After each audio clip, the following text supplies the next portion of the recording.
Hello everyone. तो BHU-BSc 2022 entrance examination के लिए हम लोग अपनी प्रिपरेशन अब शुरू कर चुके हैं और कल हम लोगों ने फिज़िक्स का क्लास शुरू किया और उसके पहले वाले वीडियो में तुमको बता दिया गया था फिज़िक्स के पूरे सिलेबस को हम लोग कैसे कवर करने वाले हैं। और इसी लिंक में हम लोगों ने कल शुरू किया मैकेनिक्स, क्योंकि हमने कहा था मैकेनिक्स बहुत टाइम टेकिंग सेक्शन है। सभी सेक्शंस में से सबसे ज़्यादा वक्त इसी सेक्शन में हमको देना होगा, इसलिए हम लोगों ने मैकेनिक्स को शुरू किया। मैकेनिक्स में सबसे पहला चैप्टर जो हम लोग शुरू किए थे कल, वेक्टर्स। वेक्टर्स में हम लोगों ने कल कहाँ तक बात किया था? तो वेक्टर्स में हम लोगों ने वेक्टर्स के एडिशन के पैरेललोग्राम मेथड तक पढ़ लिया था और दो क्वेश्चन हम लोग उस पर कर लिए थे। पैरेललोग्राम मेथड वेक्टर के एडिशन का मेथड है, वेक्टर्स को कैसे ऐड करते हैं, रिजल्टेंट क्या होता है, कैसे आता है, डायरेक्शन क्या होता है, उसकी वैल्यूज़ क्या क्या हो सकती है, हम लोग यहाँ तक कल बात कर चुके थे। ठीक है, फिर मैंने कहा था कि बाकी के क्वेश्चंस हम लोग जब नेक्स्ट क्लास में आएंगे तो फिर शुरू करेंगे। ठीक है, तो आज हम लोग करने क्या वाले हैं पहले समझ लिया जाए। आज हम लोग करेंगे कुछ क्वेश्चंस करेंगे जो वेक्टर का एडिशन हम लोगों ने कल पढ़ा है, पैरेललोग्राम मेथड पे कुछ क्वेश्चंस करेंगे और आज हम लोग वेक्टर्स के एडिशन को भी समझेंगे। वेक्टर्स को कैसे, एडिशन तो कल पढ़ लिया था, वेक्टर्स के सब्ट्रैक्शन को समझेंगे, वेक्टर्स को कैसे सब्ट्रैक्ट करते हैं, ठीक है, या उनका डिफरेंस कैसे फाइंड करते हैं। ठीक है, आज इसकी बात भी करेंगे, उस पर भी कुछ हम लोग क्वेश्चंस करेंगे। ठीक है, तो चलो शुरू करते हैं आज के सबसे पहले क्वेश्चन से। ठीक है, फाइन। तो पहला क्वेश्चन कह रहा है कि the resultant of two vectors P and Q, दो वेक्टर्स P और Q है और उनका resultant is perpendicular to vector P। दो वेक्टर P और Q हैं और उनका रिजल्टेंट वेक्टर P के परपेंडिकुलर है। ठीक है, and magnitude of resultant is half of magnitude of Q। Resultant का मैग्नीट्यूड भी दे रखा है कि भाई जो रिजल्टेंट का मैग्नीट्यूड है वो half of magnitude of Q है, Q के मैग्नीट्यूड का हाफ है। ठीक है, अच्छी बात है। The angle between vectors P and Q will be, P और Q के बीच का एंगल हमसे पूछा गया कि P और Q के बीच के एंगल क्या होगा सर। ठीक है, फाइन। देखो, जब भी वेक्टर्स में रिजल्टेंट के बेस पर क्वेश्चंस पूछे जाते हैं, रिजल्टेंट की वैल्यू इतनी है, रिजल्टेंट का डायरेक्शन इतना है, रिजल्टेंट यहाँ से पास करता है, कभी भी ऐसी चीज़ें अगर तुम्हारे क्वेश्चंस में हो तो एक काम ज़रूर करना, और वो है डायग्राम ज़रूर ड्रॉ करना। पैरेललोग्राम मेथड जो हम लोग पढ़े हैं वो डायग्राम ज़रूर ड्रॉ करना, क्योंकि डायग्राम ड्रॉ करने के बाद बहुत सारी चीज़ें दिखना शुरू हो जाती हैं। जो क्वेश्चन में मेंशन नहीं होगा वो डायग्राम के थ्रू दिखना शुरू हो जाएगा। तो फिज़िक्स में डायग्राम का बहुत इम्पोर्टेंस है। हर टॉपिक में, हर चैप्टर में हम लोग को डायग्राम पे ध्यान देना है। ठीक है, और वेक्टर्स में तो डायरेक्शन ही सब कुछ है, तो बिना डायग्राम के कैसे सॉल्व होगा। ठीक है, तो ठीक है, हम लोग ड्रॉ करते हैं। तो कह रहा है कि question, the resultant of two vectors P and Q is perpendicular to vector P। दो वेक्टर P और Q है और उनका रिजल्टेंट P के परपेंडिकुलर है। अब इतनी बात कही तो इतनी बात हम सुन के, इतनी बात समझ के डायग्राम ड्रॉ करते हैं। तो मैंने ये एक वेक्टर ड्रॉ किया, वेक्टर P। ठीक है, फाइन। और एक वेक्टर मैंने ड्रॉ कर दिया, वेक्टर Q। मुझको पता नहीं है कौन सा वेक्टर कहाँ होगा, मुझको दिया तो था नहीं, मैं अपने मन से दो वेक्टर P और Q ड्रॉ कर दिया, दैट्स इट। ठीक है, और इनका जो रिजल्टेंट है, इन दोनों वेक्टर का जो रिजल्टेंट है इस पॉइंट पर दो वेक्टर लगे हैं पी और क्यू, इनका जो रिजल्टेंट है वो वेक्टर पी के परपेंडिकुलर है, वेक्टर पी के परपेंडिकुलर है इनका रिजल्टेंट। तो ठीक है, वेक्टर पी के परपेंडिकुलर ड्रॉ कर देते हैं रिजल्टेंट। तो वेक्टर पी के परपेंडिकुलर लो, मैंने रिजल्टेंट ड्रॉ कर दिया, फाइन। चलो ड्रॉ कर दिया मैंने, जो हमसे कहा गया था ड्रॉ कर दिया मैंने। दो वेक्टर्स पी और क्यू हमको दिया गया था, मैंने पी और क्यू दो वेक्टर्स ले लिया, उनका रिजल्टेंट आर इस पी के परपेंडिकुलर है, मैंने वो भी कर दिया। यहाँ तक क्लियर है? तो ये फिगर मैंने ड्रॉ कर दिया, लेकिन ये फिगर रॉन्ग है, इस फिगर में गलती है। बताओ इसमें गलती क्या है, क्या इसमें मिस्टेक है? भाई हमसे कहा दो वेक्टर पी और क्यू लीजिए, ले लिया मैंने। वेक्टर आर रिजल्टेंट पी के परपेंडिकुलर है, वो भी कर दिया मैंने। अब क्या गलती है इसमें सर? बहुत बड़ी गलती है, बहुत भारी मिस्टेक है। मिस्टेक कितनी सी है कि दो वेक्टर्स का जो रिजल्टेंट होता है वो रिजल्टेंट वेक्टर्स के कभी बाहर नहीं जाता, वो रिजल्टेंट हमेशा वेक्टर्स के बीच में ही रहता है। रिजल्टेंट को तुम कभी वेक्टर्स के बाहर नहीं ड्रॉ कर सकते, बाहर होता ही नहीं है वो। भाई दो वेक्टर का रिजल्टेंट है, जब भी रहेगा इनके बीच में ही कहीं रहेगा, बाहर कैसे जा सकता है? तो उस पॉइंट ऑफ व्यू फिगर तो रॉन्ग हो गया। रिजल्टेंट दो वेक्टर का याद रख लो, फैक्ट है, एकदम कंफर्म है, नहीं बदलेगा। हमेशा दो वेक्टर का जो भी रिजल्टेंट आएगा वो हमेशा उनके बीच में ही रहेगा। हो सकता है क्यू की तरफ झुक जाए, हो सकता है पी की तरफ झुक जाए। और क्यों झुक जाए कल बताया था, जिस वेक्टर का मैग्नीट्यूड ज़्यादा होता है वो रिजल्टेंट को खींचता है, तो हो सकता है कि क्यू की तरफ झुक जाए, पी के झुक जाए, लेकिन पी और क्यू के बाहर निकल जाए, ऐसा तो कभी नहीं होता सर। तो उस पॉइंट ऑफ व्यू इस फिगर में गलती है। अब तो सही कैसे किया जाए? इस आर को अंदर अगर ला दे तो भी गड़बड़ है। क्यों? क्योंकि आर को पी के परपेंडिकुलर ही होना है, आर को तो पी के परपेंडिकुलर ही रखना पड़ेगा। तो आर को अगर अंदर लेकर के आओगे तो फिर वो आर इस पी के परपेंडिकुलर तो होगा नहीं। तो इस आर को हम अंदर तो ला नहीं सकते, कंडीशन हमको मैच नहीं कर रही है, परपेंडिकुलर होना चाहिए। तो आर को अंदर ला नहीं सकते, आर इन दोनों के बाहर जा नहीं सकता। कैसे ठीक किया जाए इस फिगर को? पूरा फिगर बेस्ड क्वेश्चन है ये, कैसे इसको ठीक किया जाए ताकि दोनों बात हो जाए। दोनों बात मतलब पहली बात रिजल्टेंट पी के परपेंडिकुलर भी रहे, पहली बात तो ये, और ये आर पी और क्यू के अंदर मतलब बीच में ही रहे। तो आर को तुम डिस्टर्ब नहीं कर सकते, छेड़छाड़ नहीं कर सकते, क्योंकि आर को तो पी के परपेंडिकुलर होना ही होना है, इसको डिस्टर्ब नहीं कर सकते। लेकिन क्या क्यू के साथ हम कुछ छेड़छाड़ कर सकते हैं क्या? क्यू के बारे में तो कुछ नहीं बोला कि क्यू ऐसा होना चाहिए वैसा होना चाहिए। तो हम क्यों न ऐसा काम करें कि इस क्यू को हम लोग इधर ड्रॉ कर दें, कुछ ऐसे, लाइक दैट। अगर मैं क्यू को ऐसे ड्रॉ कर दूं तो क्या अब मेरी बातें, अब जो कंडीशंस हमको चाहिए अब वो ठीक है? चेक कर लो। P और Q का रिजल्टेंट R है, जो ऑफ कोर्स दोनों के बीच में है, कोई दिक्कत नहीं है।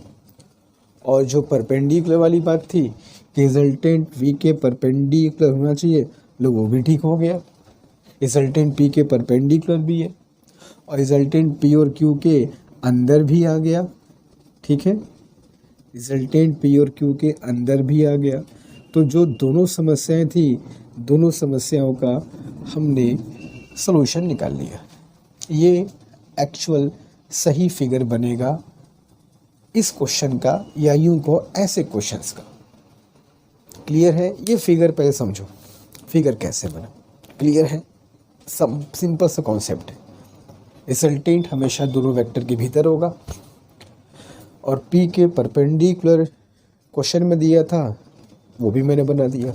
ये इसका फिगर बन गया। अच्छा, एक बात और, इस फिगर के बनते ही ये क्लियर हो गया कि P और Q के बीच का जो एंगल होगा, ये एंगल हमेशा 90 से अधिक होगा। ये भी क्लियर है कि this angle will be more than 90। Clear? तो इसको याद रख लो, कभी भी रिजल्टेंट एक वेक्टर के परपेंडिकुलर दिया है तो दोनों वेक्टर्स के बीच का एंगल हमेशा 90 से ज़्यादा ही होगा। कंफर्म? क्लियर है? बात समझ में आ रही है? अगर दो वेक्टर का रिजल्टेंट किसी एक वेक्टर के परपेंडिकुलर हो गया, दिया है क्वेश्चन में, तो वेक्टर्स के बीच का एंगल हमेशा 90 से ज़्यादा ही आएगा। कंफर्म है? तो अगर हमसे क्वेश्चन पूछा गया है कि the angle between vectors P and Q will be, P और Q के बीच एंगल बताओ भाई, तो P और Q के बीच का एंगल जो भी आना चाहिए डेफिनेटली 90 से ज़्यादा आना चाहिए। इंग्लिश में कह सकते हो कि सर ऑब्ट्यूस एंगल कहते हो उसको, तो ऑब्ट्यूस एंगल होना चाहिए P और Q के बीच। कंफर्म? इसमें कोई डाउट नहीं है। उस हिसाब से अगर देखा जाए तो ये जो 75 डिग्री वाला ऑप्शन है, ये तो गलत हो गया। देखो, है क्वेश्चन बहुत सिंपल, बहुत छोटा, मगर हर चीज़ को मैं थोड़ा सा इलेबोरेट कर रहा हूँ ताकि कोई भी दिमाग में डाउट न बचने पाए, एकदम कॉन्सेप्ट क्लियर, कोई प्रश्न उठने पाए। तो डेफिनेटली ये आंसर तुम्हारा नहीं हो सकता, क्योंकि 75 डिग्री इज़ लेस देन 90, और फिगर में ही दिख रहा है कि 90 ज़्यादा होना चाहिए सर। ठीक है, चलो ठीक है, 75 रहोगे, लेकिन बाकी सब तो 90 से अधिक है, चेक कर लिया जाएगा। फाइन, खैर फिगर बन गया हमारा, बट फिगर बना है, क्वेश्चन सॉल्व नहीं हुआ अभी। आगे कह रहा है and magnitude of resultant, resultant का जो मैग्नीट्यूड है is half of magnitude of Q, Q के मैग्नीट्यूड का हाफ है। रिजल्टेंट की जो वैल्यू है आर, ये क्यू के मैग्नीट्यूड का, तो ये क्यू यहाँ पे नहीं रहेगा, वहाँ चला गया है। आर की जो मैग्नीट्यूड है वो क्यू के मैग्नीट्यूड का आधा है, हाफ है। क्लियर है? ठीक। हम क्या करते हैं हम लोगों ने कल पढ़ा था पैरेललोग्राम मेथड, कि दो वेक्टर्स अगर दिए हैं तो उन वेक्टर्स को ले करके हम एक पैरेललोग्राम ड्रॉ कर देते हैं। तो ड्रॉ कर दिया जाए, तो पैरेललोग्राम मैंने ड्रॉ कर दिया। ठीक है, और पैरेललोग्राम में ये जो साइड होगी वो P के इक्वल और पैरेलल, और ये जो साइड होगी वो Q के इक्वल और पैरेलल, जैसे हम लोग कल पढ़े थे। तो बन गया हमारा ये पैरेललोग्राम। ठीक है, बन गया पैरेललोग्राम। उससे क्या मिला हमको सर? हमें एंगल पूछा गया था, पैरेललोग्राम क्यों बना रहे हैं। देखो अभी सब कुछ आ जाएगा, क्यों बना रहे हैं, कैसे कर रहे हैं, मेथड देखो, अप्रोच देखो। हमें P और Q के बीच एंगल पूछा है। क्लियर? अगर मैं ये एंगल पता कर लूँ, ये वाला, let us suppose this angle is theta, अगर मैं ये एंगल पता कर लूँ तो भी हमारा काम हो जाएगा। इस एंगल में 90 ऐड कर देंगे, ये पूरा एंगल हमको मिल जाएगा। क्लियर है? तो हमको P और Q के बीच एंगल फाइंड करने को बोला गया। ठीक है, तो मैं ये वाला एंगल फाइंड कर लूँ, उसमें 90 ऐड कर दूंगा, आ जाएगा हमारा आंसर। क्लियर है? ऐसा कर सकते हैं। कैसे फाइंड करेंगे? आओ, रिजल्टेंट की जो वैल्यू है is half of magnitude of Q। इस चीज़ को ध्यान से पढ़ना। R की जो वैल्यू है, मैग्नीट्यूड जो है, वो Q के मैग्नीट्यूड का आधा है। क्यू की जो वैल्यू होगी उसका आधा तुमको बस कर देना है। तो हमने क्या किया, क्यू की वैल्यू को चलो 1 मान लिया, 1 मानो, x मानो, y जो मानना है मान लो, बस उसका आधा कर देना। तो r की वैल्यू क्या हो जाएगी 1/2, x मानोगे x/2, y मानोगे y/2, जो भी तुम q की वैल्यू मानोगे उसको आधा बस कर देना। ठीक है, कर दिया मैंने। तो q की वैल्यू अगर 1 है तो रिजल्टेंट कितना हो जाएगा 1/2।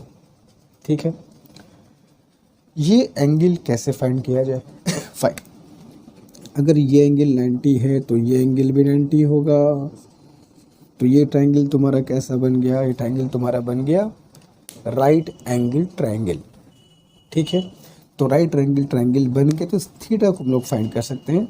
अगर मैं कॉस थीटा लगा दूं, कॉस थीटा, तो कॉस थीटा इस एंगल की बात हो रही है, ये वाला angle, cos theta is equal to base upon hypotenuse कर सकते हैं, 90 डिग्री है, ये हाइपोटेनस, ये बेस, ये परपेंडिकुलर। तो cos theta is equal to base upon hypotenuse कर दिया जाए, तो base upon hypotenuse is 1/2 by 1 is equal to 1/2। तो कॉस थीटा आ गया हमारा 1/2। हम सब जानते हैं कॉस में थीटा, कॉस में 1/2 मतलब सीटा कितना होगा 60 डिग्री होगा। अगर ये 60 डिग्री है तो ये आंसर है क्या हमारा, हमारा आंसर तो यहाँ से काउंट होगा पी और क्यू के बीच का एंगल। तो ये 60, ये 90, तो पी और क्यू के बीच का एंगल कितना आएगा 90 + 60, that is third option 150 degree. ठीक है, therefore we can say angle between P and Q is how much, 60 + 90 is equal to 150 degree is your answer। ठीक है, तो ये इस क्वेश्चन का सलूशन था जो कि महज एक लाइन का सलूशन है, बट इसका फिगर इम्पोर्टेंट है। फिगर कैसे बनेगा, उनके वैल्यूज़ को कैसे यूज़ किया जाएगा, ये तुमको समझना है। क्वेश्चन में कोई खास दम नहीं है, बट थोड़ा सा फिगर बेस्ड क्वेश्चन है। ठीक है, ये बीएचयू में बेसिक एंट्रेंस में पूछा गया क्वेश्चन है। ठीक है, इस बार नहीं 20 ने कराया था, इसके पहले बीएचयू एग्जामिनेशन में पूछा गया क्वेश्चन है ये। ठीक है, तो कर लो इस क्वेश्चन को, हम उस पर 1-2 क्वेश्चन ऐसे क्वेश्चन सभी और करते हैं। ठीक है, डू इट फास्ट।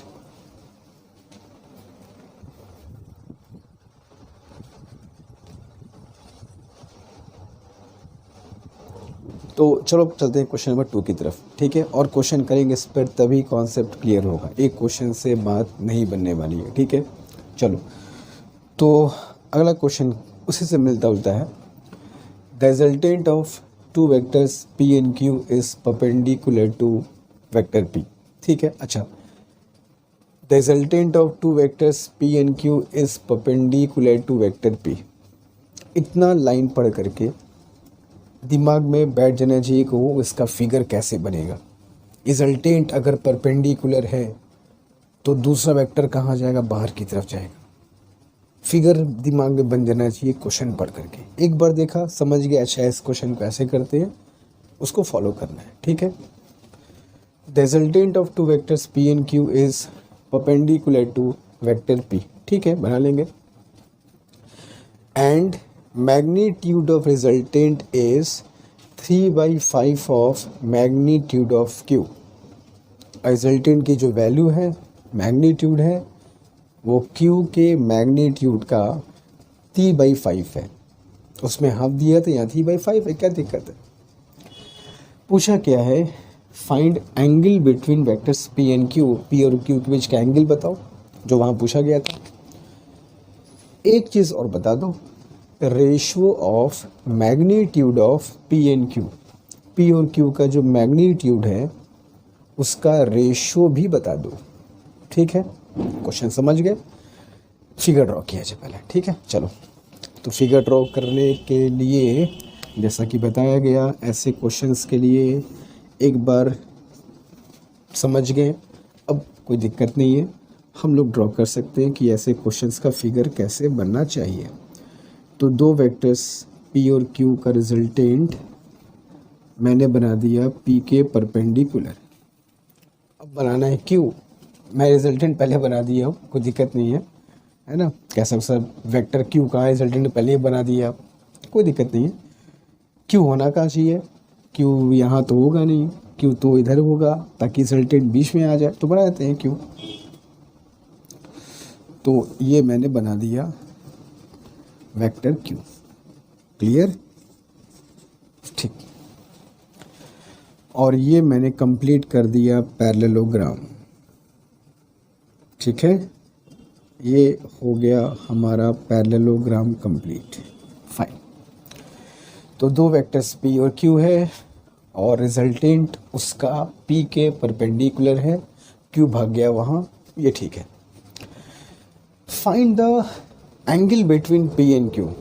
P और Q के बीच का एंगल फाइंड करना है। ये है वेक्टर P, ये है वेक्टर Q, ये P और Q के बीच का एंगल फाइंड करना है, जो कि हम जानते हैं कि 90 से ज़्यादा ही आएगा, ऑब्ट्यूस एंगल। और हमको ये भी पता है कि इस पूरे एंगल में से जो हमको फाइंड करना है, इतना एंगल तो सबको पता है 90 डिग्री है। इस एंगल में अगर ये वाला एंगल हम लोग पता करके ऐड कर दें, हो जाएगा हमारा काम। तो अब सारा फोकस हमारा इस एंगल पर है। ये एंगल फाइंड किया, आंसर हमारे सामने ही होगा, ठीक है। आगे पढ़ा जाए। रिजल्टेंट की जो वैल्यू है, मैग्नीट्यूड है, वो Q के मैग्नीट्यूड का कितना है, 3/5 है, 3/5 गुना है, 3/5 टाइम्स है। Q की जो वैल्यू होगी R उसका 3/5 है। What ever value of Q is, R is 3/5 of that value. तुमको X Y Z जो मानना है मानो, मैं 1 मान लेता हूँ। मैंने मान लिया Q की वैल्यू है 1, तो 1 का 3/5 तो सर 3/5 ही होगा, कोई दिक्कत नहीं है, ठीक है। X मानते 3x/5, K मानोगे 3k/5, जो मानना है, मैंने 1 मान लिया, तो 1 का 3/5 3/5 ही होगा। अब वो एंगल कैसे फाइंड किया जाए, फाइंड कर लेते हैं। अभी देखा है ये एंगल भी कितना होगा, 90 होगा, कोई दिक्कत नहीं है। फिर वही तरीका cos theta, cos theta is equal to theta है, ये परपेंडिकुलर, ये बेस, ये हाइपोटेनस। तो cos theta is equal to base upon hypotenuse, ठीक है। तो बेस अपॉन हाइपोटेनस इज 3/5 आ गया। अब cos में 3/5 वैल्यू किसकी होती है, अगर एंगल नहीं पता है तो हम लोग cos इनवर्स 3/5 लिख करके अपना पीछे छुड़ा देते हैं ना। एंगल अगर ना पता हो तो इनवर्स लिख करके काम खत्म। बट कुछ 2-3 वैल्यूज़ मैं तुमको बता रहा हूँ, तुम 30, 60, 45, 0, 90 सबका जानते होगे। 2-3 वैल्यू और याद रखना, काम आएगा। उन 2 वैल्यू में 37 डिग्री और 53 डिग्री बड़े इंपॉर्टेंट एंगल है, हमेशा हमारे पास मिलेंगे ये। sin 37 की वैल्यू होती है बेटा 3/5। बहुत जगह मुलाकात होगी, इसमें लिख के तुमको बता दे रहा हूँ। cos 37 डिग्री की वैल्यू आएगी 4/5, ठीक है, 4/5। sin 53 डिग्री की वैल्यू आती है 4/5 और cos 53 डिग्री की वैल्यू आती है 3/5, ठीक है। तो ये 37 और 53 डिग्री की वैल्यू है। अब दोनों को डिवाइड कर दोगे तो tan 37 मिल जाएगा तुमको। tan 37 will be 3/4, tan 53 will be 4/3। Clear है। तो साइन कॉस का अलग फ्लो है, बाकी चीज़ें आ जाएगी, ठीक है। तो ये दोनों एंगल 37 डिग्री और 53 डिग्री, ये भी हम लोग को याद होने चाहिए, ठीक है। ये भी हमारे पास वैसे ही इनको यूज़ करेंगे ऐसे 30, 60, 45, 90 इन सब में कंफर्टेबल है, इन दोनों एंगल पर भी अच्छे से कंफर्टेबल हो जाओ कि हमको पता है 37 पे ये होता है, 53 पर ये होता है। ठीक है, ठीक है, बोल के तो ठीक है, इन्वर्स तो वही है, बट अगर याद रहा अच्छी बात है, हमको हेल्प करेगा ये। तो कॉस थीटा 3/5 आ रहा है, और कॉस में 3/5 वैल्यू किसकी होती है बेटा, तो को 53 डिग्री की होती है। Therefore or you can say either this or you can say भैया 53 डिग्री भी कह सकते हो, theta is equal to 53 degree, कोई दिक्कत नहीं है। Theta is equal to cos पर 3/5 कह दो, या फिर 53 डिग्री भी कह सकते हो। देख लो, कॉस 53 डिग्री इज 3/5। यहाँ तक क्लियर है? ओके, बट ये हमारा आंसर है क्या? ये तो ये वाला एंगल है, P और Q के बीच का एंगल तो सर ये वाला होगा, उसमें 90 ऐड भी करना होगा। Therefore angle between P and Q is 90 plus 53 degree is equal to कितना है का बालक, 163 डिग्री। तो 163 नॉट 163, इट इज़ 143 डिग्री। ठीक है, तो 143 degree is the angle between vector P and vector Q। एक काम तो खत्म, अभी एक काम बाकी है। Also find the ratio of, ratio find करना है, रेशो ऑफ किसका, magnitude of P and Q, P और Q के मैग्नीट्यूड का रेशो भी बताओ कि रेशो कितना है उनका। तो ठीक है, पता कर लेते हैं भाई, रेशो पता करना है। ये Q हमें पता ही है, ठीक है, और ये हमें पता ही है, कोई दिक्कत नहीं है। तो अगर मैं अच्छा ये अगर P है तो ये भी तो P होगा, क्योंकि ये पैरेललोग्राम है, तो ये आमने सामने की साइड्स इक्वल होंगी, तो ये अगर P है ये भी क्या होगा, P के इक्वल होगा। ठीक है, तो P है, ये Q को मैंने 1 मान लिया है, और ये हमको 3/5 पता है। तो पाइथागोरस थ्योरम से हाइपोटेनस पता है, बेस पता है, हम निकाल सकते हैं परपेंडिकुलर पाइथागोरस थ्योरम से। देयरफॉर अगर मैं यहाँ निकालना चाहूँ तो p² प्लस 3/5 का whole square is equal to 1 square. Pythagoras theorem, this square plus this square is equal to this square, Pythagoras theorem. तो p² यहाँ से निकाल सकते हो 1 माइनस 9/25, जो आ जाएगा तुम्हारा बेटा 16/25। ठीक है, therefore P is equal to क्या आएगा, 4/5। ओके, तो P की वैल्यू आ गई हमारी 4/5। हमसे पूछा था ratio of magnitude of P and Q, P और Q के मैग्नीट्यूड का रेशो, तो हमें P अपॉन Q पूछा गया। तो P इज़ 4/5 निकाल लिया हम लोगों ने, Q इज़ 1, तो यू गॉट 4/5, तो रेशियो इज़ 4:5। ये होगा P और Q के मैग्नीट्यूड का रेशियो। ठीक है, तो एंगल आ गया P और Q के बीच का 143 डिग्री, और मैग्नीट्यूड का रेशियो आ गया 4:5। तो ये हमारा तरीका होगा, ऐसे हमको अप्रोच करना है इन टाइप के क्वेश्चंस के लिए। ठीक है, तो जल्दी से इसको कॉपी कर लो, चलते हैं टुवर्ड्स नेक्स्ट क्वेश्चन। ठीक है, जल्दी।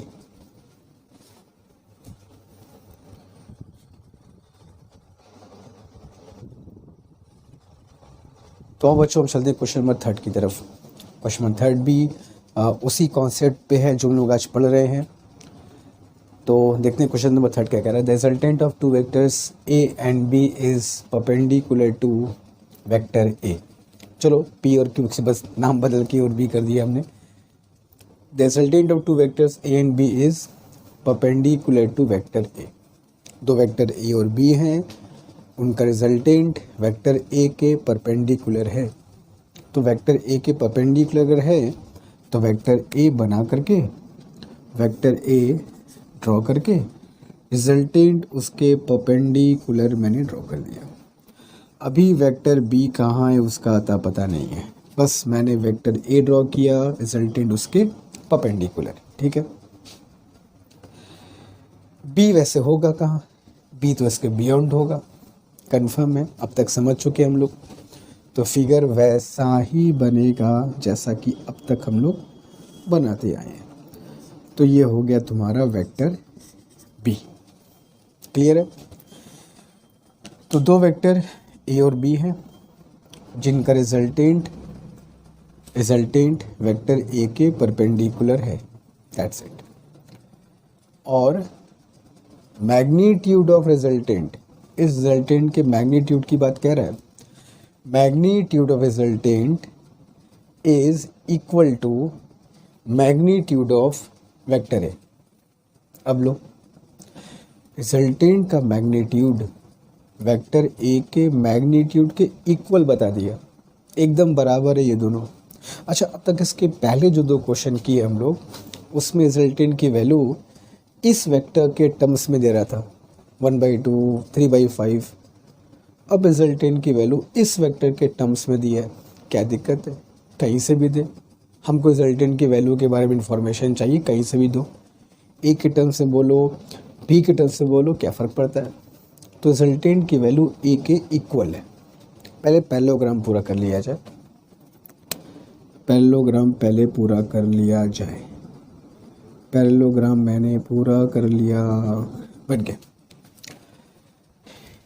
इसकी वैल्यू ए के इक्वल है, तो चलो ए की वैल्यू को मान लिया 1, रिजल्टेंट भी हो गया 1।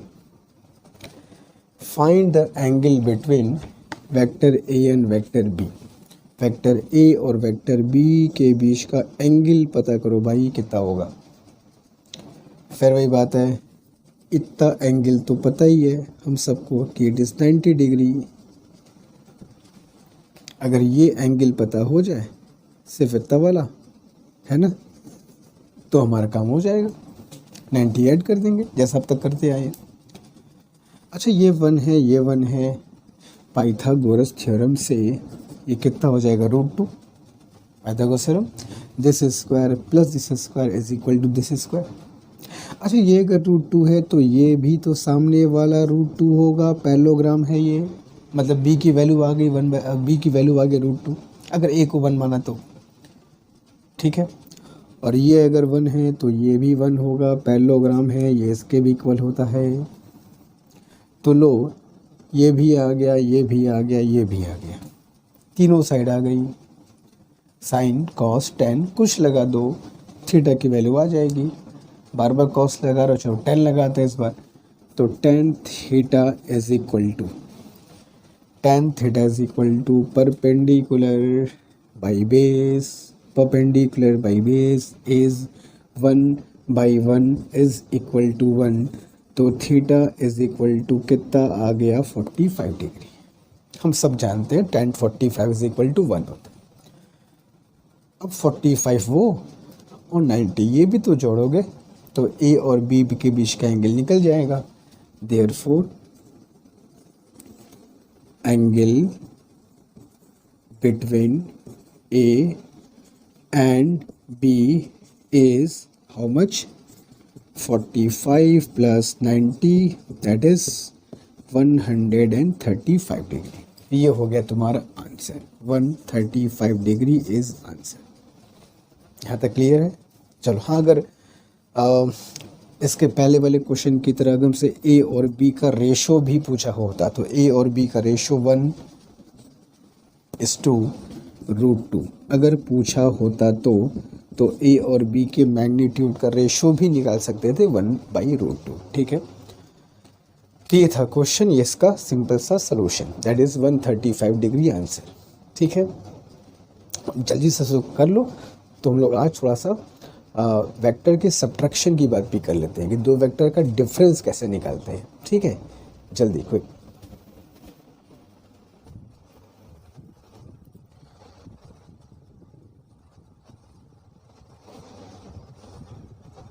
तो चलो बच्चों, बात कर लिया जाए अब दो वेक्टर के डिफरेंस के मैग्नीट्यूड का। अब तक जो हम लोग पढ़े वो उनके सम का मैग्नीट्यूड था, मॉड ए प्लस बी। याद आ रहा है कल वाली बात? जो रिजल्टेंट हम लोग निकालते हैं वो मॉड ए प्लस बी होता है, उनके एडिशन का सम का मैग्नीट्यूड। अब भी हमको निकालना है उनके डिफरेंस का मैग्नीट्यूड, यानी कि मॉड ए प्लस बी का फॉर्मूला डायरेक्शन देखने के बाद अब हम लोग बात करेंगे मॉड ए माइनस बी की, कि दो वेक्टर के सब्ट्रैक्शन का मैग्नीट्यूड कैसे निकालते हैं। अच्छा, एक बात और तुमको बता दूं मैं, दो वेक्टर के एडिशन और सब्ट्रैक्शन का हम लोग जो पढ़ रहे हैं मेथड, ये फॉर्मूले वाला मेथड है, फॉर्मूले से निकालना है। पैरेललोग्राम मेथड जो पढ़ेंगे अभी वो भी। इसके अलावा एडिशन सब्ट्रैक्शन का एक और तरीका, बहुत ही बढ़िया तरीका होता है, बहुत शानदार तरीका, डायग्राम से। डायग्राम से हम लोग वेक्टर्स को ऐड करते हैं और डायग्राम से वेक्टर को सब्ट्रैक्ट करते हैं। और जो सब्ट्रैक्शन वाला हम लोग पढ़ेंगे डायग्राम के हेल्प से, वो तो समझ लो कि अगर नहीं आया तो फिज़िक्स ही नहीं आएगी। अगर दो वेक्टर को सब्ट्रैक्ट करने का डायग्राम मेथड नहीं आता तो फिज़िक्स तुम नहीं सीख सकते। कोई भी एग्ज़ामिनेशन में तुम बैठ जाओ, कोई भी तुम एग्ज़ामिनेशन की प्रिपरेशन कर रहे हो, तुमको आगे की बात समझ में नहीं आएगी, तुम नहीं कर सकते। तो सब्ट्रैक्शन ऑफ वेक्टर्स का हम लोग डायग्राम मेथड भी पढ़ेंगे, आगे पढ़ेंगे डायग्राम से कैसे सब्ट्रैक्ट करते हैं, कैसे डायरेक्शन निकालते हैं। अभी करेंगे सिर्फ बात मॉड ए माइनस बी की, उनके डिफरेंस का मैग्नीट्यूड कैसे निकाला जाता है। डिफरेंस का डायरेक्शन भी निकालेंगे, अभी फिलहाल मैग्नीट्यूड की बात करते हैं पहले, ठीक है। तो वही लिखा है, to determine the magnitude of difference of two vectors, दो वेक्टर के डिफरेंस का मैग्नीट्यूड। और देखते हैं, तो सपोज दैट मेरे पास ये दो वेक्टर्स हैं, वेक्टर ए और ये है वेक्टर बी, ठीक है। एज यूजुअल इनके बीच कुछ angle, let us suppose theta मैंने एज्यूम कर लिया, फाइन। अब हम लोग इनके समेशन का मॉड पढ़े हैं, मॉड ए प्लस बी क्या होता है। तो mod A plus B is square root of A square plus B square plus 2ab cos of theta. इसको हम लोग रिजल्टेंट भी कहते हैं, रिजल्टेंट भी कहते हैं, कोई दिक्कत नहीं है। या मैं लिख दे रहा हूँ, this is magnitude of some, जो उनके मैग्नीट्यूड का सम है, रिजल्टेंट है, मॉड ए प्लस बी है, जो चाहो वो। बट हमें कह रहा है कि sir mod A minus B की वैल्यू क्या होगी, मॉड ए माइनस बी की वैल्यू क्या होगी, उनके डिफरेंस का मैग्नीट्यूड, मैग्नीट्यूड ऑफ डिफरेंस, ये है मैग्नीट्यूड ऑफ सम। अब हमें पता करना है मैग्नीट्यूड ऑफ डिफरेंस कैसे पता किया है, मॉड ए माइनस बी कैसे पता करें। मॉड ए माइनस बी का मैं फिर बोल रहा हूँ कि यहाँ पर केवल ए माइनस बी का मैग्नीट्यूड पता करेंगे, डायरेक्शन नहीं, डायरेक्शन की वो सेपरेट करेंगे। जब डायग्राम से बताऊँगा ए माइनस बी कैसे निकालते हैं तो वहाँ डायरेक्शन की बात करेंगे। अभी फ़िलहाल सिर्फ मॉड, मैग्नीट्यूड, डिफरेंस का मैग्नीट्यूड कैसे निकालते हैं। सुनो, एक सीधी भाषा में बात किया जाए तो दो वेक्टरों का डिफरेंस कुछ होता ही नहीं है। जो होता है वो हमेशा एडिशन ही होता है। अच्छा, एक बात और, रिजल्टेंट वर्ड केवल एडिशन में ही यूज़ करेंगे हम लोग, इस बात को ध्यान रखना। इन जनरल रिजल्टेंट वर्ड कभी दो वेक्टरों के डिफरेंस के लिए यूज़ नहीं किया जाएगा। अगर मैं कहता हूँ कि दो वेक्टर का रिजल्टेंट निकालो तो उनको ऐड ही करना है, सब्ट्रैक्ट नहीं करना है। Resultant means addition. ठीक है, हम एक काम करते हैं, हम a माइनस बी फाइंड करते हैं। ठीक है, दो वेक्टर का डिफरेंस। एज सच डिफरेंस का कोई अलग मेथड नहीं होता है। वेक्टर में अगर डिफरेंस भी निकालना है तो उसको भी एडिशन में ही चेंज करना होगा। अब सब्ट्रैक्शन को एडिशन में चेंज करना होगा, बात समझ में नहीं आई सर? बहुत सिंपल है। इसको अगर हम चाहे तो a प्लस माइनस बी कह सकते हैं क्या? कोई दिक्कत नहीं है। हमने a माइनस बी को भी एडिशन में चेंज कर दिए। बस फ़र्क ये है कि a में हमें किसको ऐड करना है? माइनस बी को ऐड करना है। ठीक है, इस बात को ध्यान रखना। a में माइनस बी को ऐड करोगे, अपने आप a माइनस बी बन जाएगा। अच्छा एक बताओ, ये जो फॉर्मूला देख रहे हो A square plus B square plus 2ab cos theta, ये केवल एडिशन निकालना होगा तभी यूज़ करते हैं। इस फॉर्मूले को सब्ट्रैक्शन में यूज़ नहीं करते हैं। इस फॉर्मूले को एडिशन में यूज़ कर सकते हैं। और देखो मैं क्या बोल रहा हूँ, इस फॉर्मूले को सब्ट्रैक्शन में यूज़ नहीं कर सकते हैं, इस फॉर्मूले को एडिशन में यूज़ कर सकते हैं। अब तुमको सर दोनों तो एक ही चीज़ है। हाँ बिल्कुल एक ही चीज़ है, लेकिन जब उसको तुम एडिशन के रूप में देखोगे तो ही इस फॉर्मूले के बारे में सोचना। सब्ट्रैक्शन के रूप में देखोगे तो फिर ये फॉर्मूला यूज़ नहीं कर सकते। तो ए में बस फ़र्क ये है कि इसमें ए में बी ऐड हो रहा था, यहाँ हम ए में माइनस बी ऐड करेंगे। देखो कैसे।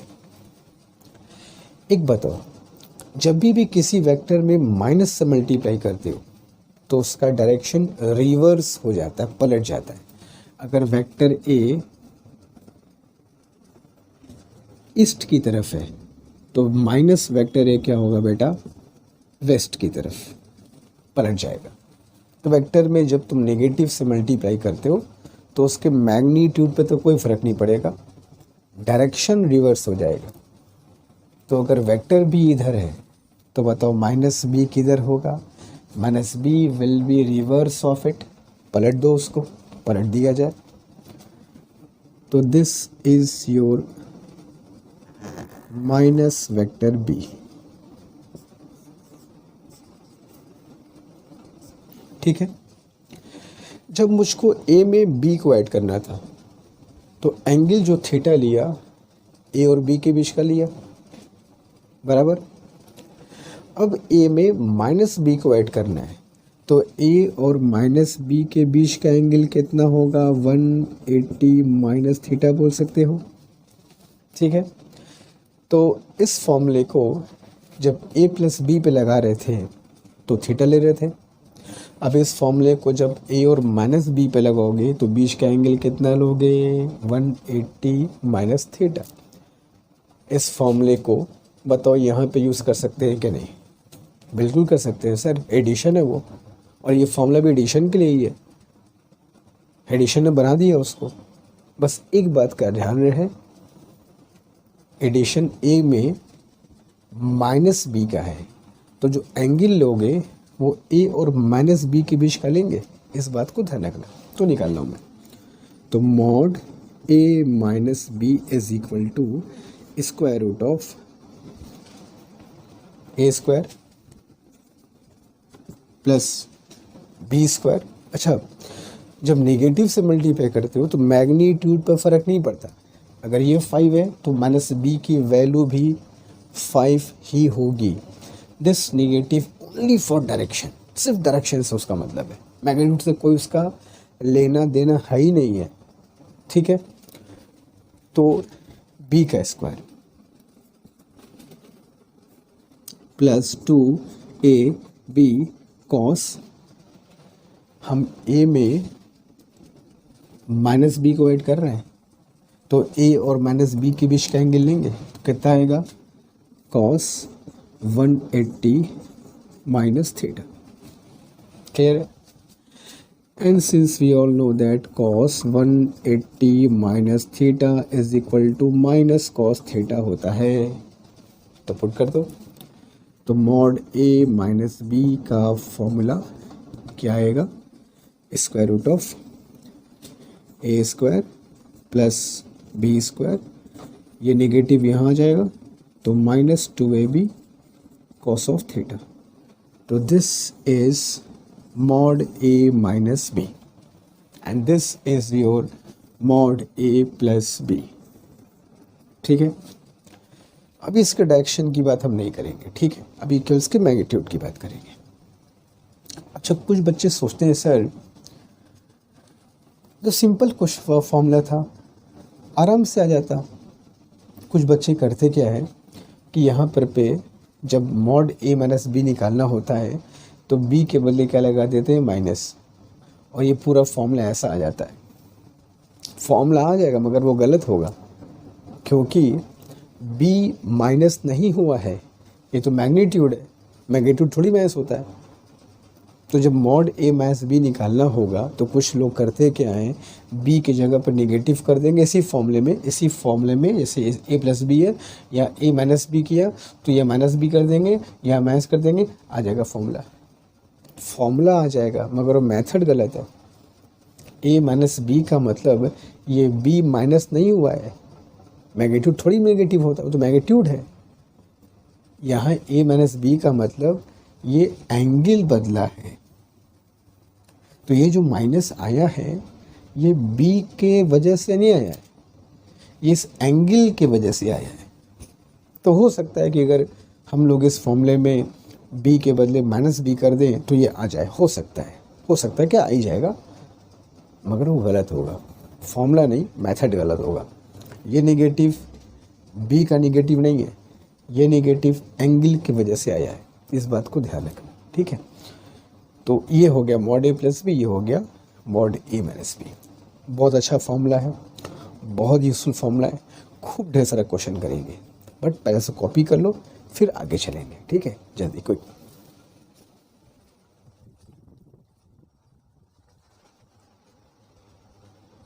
तो ठीक है बच्चों, आज हम लोग यहाँ पर पे क्लास अपनी स्टॉप करते हैं। मॉड ए प्लस बी हम लोग पढ़ लिए, कुछ क्वेश्चंस भी कर लिए, मॉड ए माइनस बी भी समझ गए। अब अगले क्वेश्चन में अगले क्वेश्चन कह रहा हूँ, अगले क्लास में मिलते हैं हम लोग अगले लेक्चर में, इन दोनों पर मॉड ए प्लस बी और mod A minus B, vector के सम का मैग्नीट्यूड, वेक्टर के डिफरेंस का मैग्नीट्यूड, इन दोनों पे खूब जम कर क्वेश्चन किया जाएगा ताकि कॉन्सेप्ट एकदम क्लियर हो जाए, ठीक है। और फिर आगे बढ़ेंगे हम लोग इस चैप्टर में और अलग अलग चीज़ें पढ़ेंगे, ठीक है। तो मिलते हैं नेक्स्ट क्लास में, तब तक अच्छे से पढ़ाई करो, फुल कॉन्फिडेंट रहो, बीती बातों को छोड़ो और एक फ्रेश माइंड से आगे बढ़ो। कोई दिक्कत हो, कोई समस्या हो, कमेंट बॉक्स में मेंशन करो, व्हाट्सएप नंबर शेयर किया हुआ है, उस पर बात कर सकते हो, ठीक है। तो मिलते हैं नेक्स्ट क्लास में, तब तक अच्छे से पढ़ाई करो, अपना ख्याल रखो। Thank you.